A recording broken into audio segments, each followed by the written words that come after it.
Bapak ngantuk nggak? Ya. Atau Bapak udah makan belum? Kita nggak pernah nanya, kita percaya aja, kita duduk aja, kita tahu bahwa kita pasti sampai di tempat tujuan. Itu sudah dasar iman. Tapi dalam kekristenan, iman lebih dari sekedar percaya kepada sesuatu atau kepada seseorang. Iman dalam kekristenan adalah sebuah wujud percaya kita kepada pribadi yang luar biasa. Siapa namanya? Yesus Kristus. Itu iman yang sesungguhnya. Makanya waktu kita bilang saya punya iman, kita harus berpikir kepada pribadi Yesus.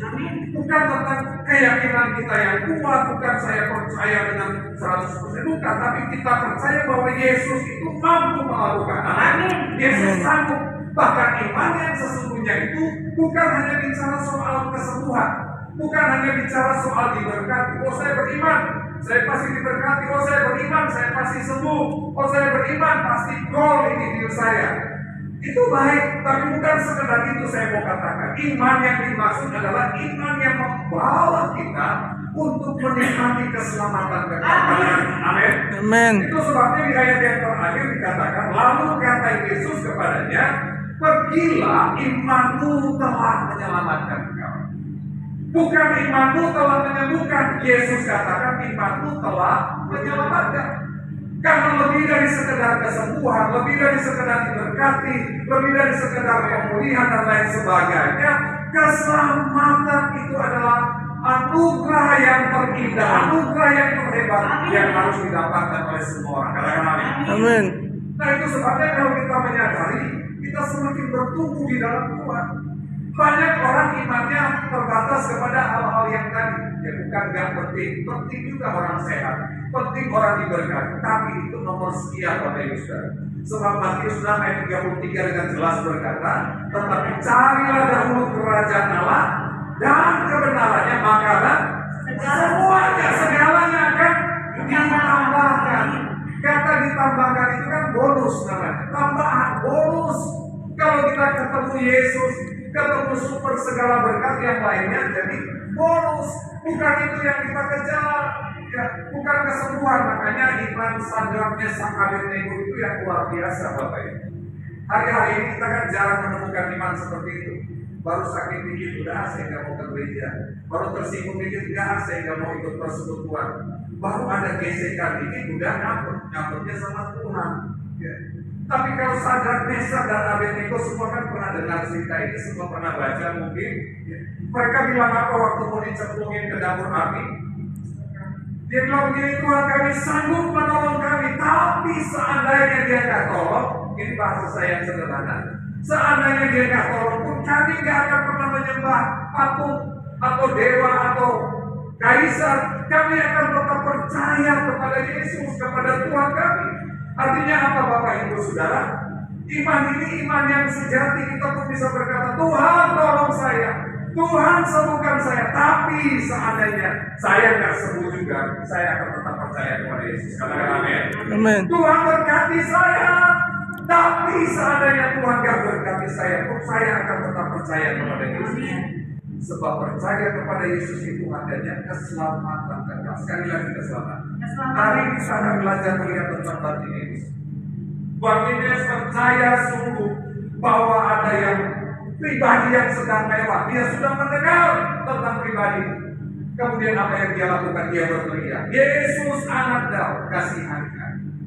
Sebuah teriakan yang tulus seperti yang disampaikan oleh Pak Odi tadi. Saya percaya orang yang dalam kondisi sakit itu lebih tulus teriakannya daripada orang yang lagi sehat-sehat, yang lagi nyaman. Biasanya teriaknya asal, ya Tuhan tolong saya. Ya dia pikir keluarga tolong juga, saya punya banyak kok, ya saya masih punya deposito kok, saya masih sehat kok. Tapi kalau orang dalam keadaan menderita, dalam keadaan tekanan, dalam keadaan stres, itu nangisnya beda Bapak Ibu. Ya.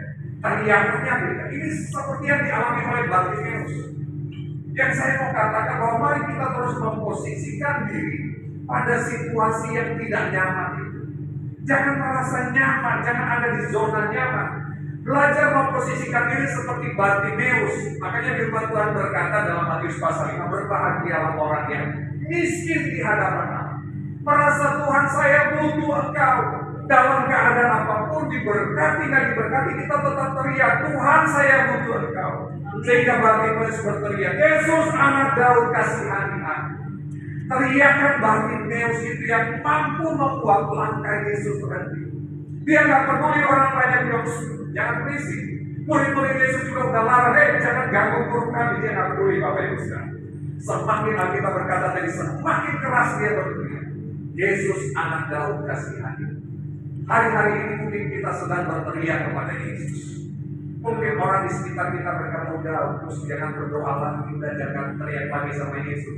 Udah ngapain datang ibadah, ngapain ikut persekutuan.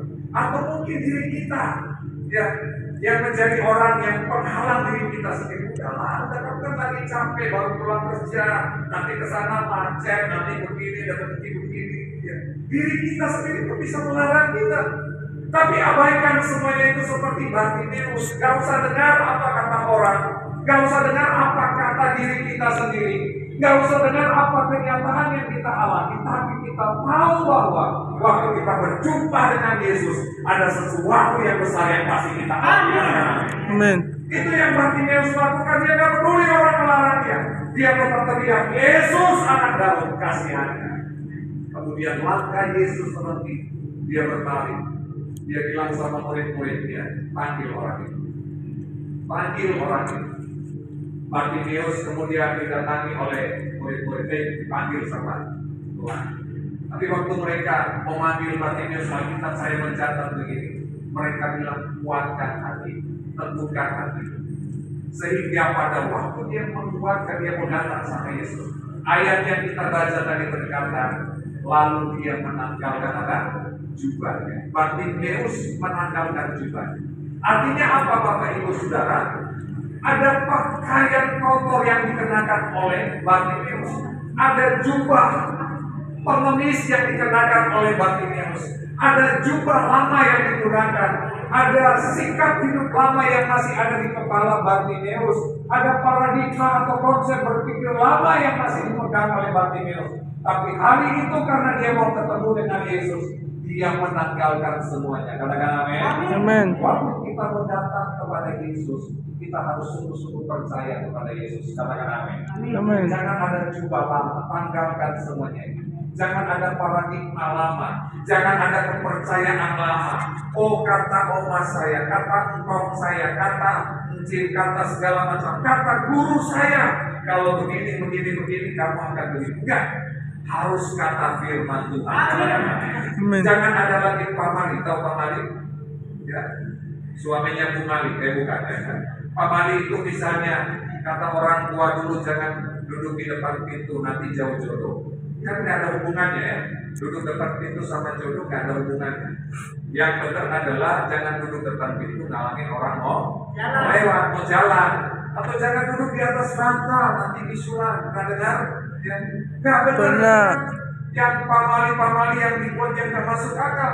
Kalau kita percaya itu mungkin baru hal-hal yang sederhana. Ada ibu-ibu yang kalau mantunya hamil, kamu bawa peniti dong, atau bawa gunting, dikasih gunting, taruh lagi di bagian dekat perut. Saya nggak tahu apa maksudnya, itu kan berbahaya. Kalau coba kan diminta-minta misalnya ibu itu jatuh, kalau guntingnya nancep masuk perut kan berbahaya. Jadi jangan ada kepercayaan yang lain. Yang setuju katakan amin. Percaya Yesus harus dengan segenap hati. Jangan ada percampuran kepercayaan. Jangan masih percaya Yesus tapi masih percaya yang lain. Ya. Kalau di kalangan orang-orang Chinese ada feng shui, ada feng shui, ada sui-sui yang lain lah. Ya. Rumah nggak boleh tusuk sate katanya. Ya. Nanti nggak diberkati. Padahal nggak ada hubungannya sama berkat dengan tusuk sate. Ya. Ada hubungannya? Nggak ada. Ya, kapan nggak boleh hadap-hadapan sama kamu? Nggak ada. Ya. Nggak ada hubungannya. Itu cuma soal kesehatan saja. Kalau rumah tusuk sate, kalau mobil itu nikung ke situ, mobil debunya naik ke situ. Atau kalau mobil tiba-tiba kenceng remnya belum, dia hajar rumah kita. Atau mobil pulang malam dia sorot kamar kita. Itu maksudnya sebetulnya nggak ada soal feng shui, hong shui. Kalau misalnya orang Cina itu biasanya bangun rumah, nggak pernah lihat yang namanya lantai 4 atau nomor 4. Kenapa? Karena dianggap si itu kan mati kan. Angka 4 itu angka dia mati. Ya. Padahal kan nggak ada hubungannya. Makanya kalau kita naik ke hotel, lantai 3A, baru 5, nggak ada 4. Dianggap keramat. Nggak ada angka yang keramat, semua angka baik. Katakan amin. Semua hari baik. Jangan keluar hari ini, nanti begini. Kalau jam 6 harus segera pulang, nanti begini. Jangan ada kepercayaan seperti itu. Kalau firman Tuhan nggak katakan, jangan katakan. Kalau firman Tuhan suruh lakukan, kita harus lakukan. Itu yang namanya iman, percaya hanya kepada firman Tuhan, percaya hanya kepada Yesus. Bartimeus menanggalkan jubahnya. Kita harus menanggalkan pakaian lama kita, menanggalkan pola pikir kita, menanggalkan seluruh tingkah laku kita yang tidak berkenan kepada Tuhan. Baru kemudian kita datang kepada Yesus. Dan terakhir Yesus bertanya kepada Bartimeus, Bartimeus, apa yang engkau mau aku lakukan kepadamu? Bartimeus menjawab, apa peranturi supaya aku dapat melihat. Mungkin dalam hati Bartimeus ada saja ini Yesus mau nanya sama orang yang buta, yang namanya orang buta pasti butuh melihat. Tapi pertanyaan ini mengandung makna. Yesus ingin mengetahui ketulusan hati Bartimeus, keterus terangan Bartimeus, dan Yesus ingin membangun komunikasi dengan Bartimeus. Hari-hari ini Tuhan sedang bertanya kepada kita semua, apa yang kita mau aku perbuat baru. Waktu kita menjawab kepada Tuhan harus dengan ketulusan hati, harus dengan keterbukaan, dan yang paling penting Yesus membutuhkan bukan hanya sekedar monolog, tapi sebuah dialog, sebuah keintiman yang Tuhan mau. Tuhan berbicara, kita mendengar, kita berbicara dan Tuhan mendengar. Bagaimana Tuhan berbicara kepada kita? Tadi melalui firman yang kita baca. Itu sebabnya apa yang disaksikan penting sekali bagi kita semua. Bangun pagi, ibu dengar baik, ini mayoritas ibu-ibu. Sebelum melakukan kegiatan apapun, baca firman. Katakan bersama saya, baca firman Tuhan. Baca firman. Mari kita buat komitmen. Saya mau baca firman Tuhan. 2, 3. Saya mau baca firman Tuhan setiap hari. Setiap hari. Ulang, belum semua. Saya mau baca firman Tuhan setiap hari. Katakan amin. Katakan amin. Kita janji sama Tuhan, Pak, tapi saya kan begini urus anak. Abangnya bangun lebih pagi supaya kita baca. Ya, alarm saya selalu bunyi jam 4 pagi. Ya, saya baca firman Tuhan. Di gereja tempat saya melayani, kita punya program. Baca 1 pasal 1 hari. Nggak usah banyak-banyak dulu. Ya, mungkin nggak bisa 2 pasal, 3 pasal, takut buru-buru mau urus suami, urus anak, mau ngangkat dan lain sebagainya. Baca 1 pasal. Kalau belum bisa 1 pasal ya beberapa ayat, tapi makin lama kita makin tingkatkan. Bukan hanya sekedar baca, tadi mulai belajar untuk merenungkan. Tuhan bicara apa hari ini kepada saya? Karena kita percaya kejadian sampai wahyu itu merupakan firman. Apa yang disampaikan, waktu kita lakukan akan membuat kita sungguh-sungguh berhasil dan beruntung seperti Yosua. Ya. Pada waktu kita merenungkan firman siang dan malam, maka kita pasti berhasil dan beruntung. Kesaksian cerita terakhir saya, ilustrasi terakhir ya. Satu ketika saya membaca sebuah artikel, judulnya adalah pendeta mencuri uang jemaat. Pernah dengar cerita itu? Ya. Pernah baca? Pendeta curi uang jemaat. Wah, ini kan sebuah penghinaan ya. Tarik ya sini nasi kosong. Dibilang pendeta curi uang jemaat. Nah, kemudian cerita itu kisahnya begini. Satu ketika pendeta ini ketemu sama suami istri yang sudah lama nggak ke gereja. Dibesuklah suami istri ini. Kemudian pada waktu masuk ngobrol-ngobrol, pendeta lihat kok ada sesuatu di meja ini ya. Ada amplop gitu ya. Ini pendeta pikir buat saya ya. Ngobrol-ngobrol lama-lama, suami istri masuk, ya mereka sepakat supaya siapkan minum, ya siapkan kue. Ya. Waktu mereka masuk, kemudian mereka keluar bawa minum, ngobrol-ngobrol lagi, ini keluarga itu masuk. Ya pendeta itu mulai merasa senang dengan mungkin siapkan makan kalian. Nah, waktu mereka sedang masuk, Pak pendeta itu mau minum, tiba-tiba dia mau minum, akhirnya mau agak tumpah, dia mau tumpah ke amplop itu. Ya, ke amplop itu yang isinya ternyata dia tahu adalah uang. Akhirnya uang itu dia amankan, ya, dia simpan lah uang itu. Kemudian setelah singkat cerita ternyata gak disiapin makan dan akhirnya Pak Pendeta ini pamit. Waktu dia pamit pulang, keluarga itu rumah tangga suami istri kaget, kok tadi mana ya? Ada uang yang mereka simpan itu hilang, nggak kelihatan. Wah, mereka bilang pasti dibawa oleh Pak Pendeta karena nggak ada siapa-siapa yang datang selain Pak Pendeta yang tamu tadi. Mereka langsung menuduh pasti dicuri Pak Pendeta. Akhirnya singkat cerita mereka bilang ngapain ke gereja? Ya, mau ke gereja pendetanya pencuri kayak gitu. Kita mau dengar apa dari pendeta itu? Nah, mereka udah berpikiran negatif terhadap pendeta dan akhirnya mereka nggak datang hari ini. Waktu mereka nggak datang, hari Seninnya pendetanya telepon, kok nggak datang, kan saya udah besok. Ya, mereka bilang bagaimana kami mau datang, Pak? Tadinya kami udah niat mau ke gereja, tapi kami lihat uang kami hilang, ya, dan nggak ada siapa-siapa waktu itu, cuma ada Pak Pendeta yang datang. Pak Pendeta pulang, uang itu hilang katanya. Pak Pendeta yang dituduh seperti itu cuma ketawa di sana. Dia ketawa, mereka kan itu bapak ketawa. Dia bilang begini, kalian udah cari betul uangnya, udah dicari mana-mana. Udah Pak. Dia bilang tenang, uangnya itu ada saya selipin di Alkitab yang ada di meja. Waduh, waktu mereka dengar itu mereka jadi malu. Ya. Kenapa ketawa? Ternyata nggak pernah baca Alkitab. Alkitabnya cuma jadi pajangan di meja, nakut-nakutin hantu tuyul.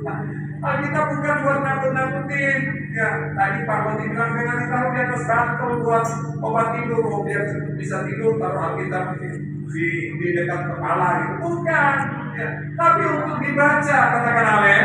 Ya. Jadi Alkitab sekali lagi bukan untuk pajangan, tapi untuk dibaca, direnungkan dan dilakukan dalam hidup kita sehari-hari.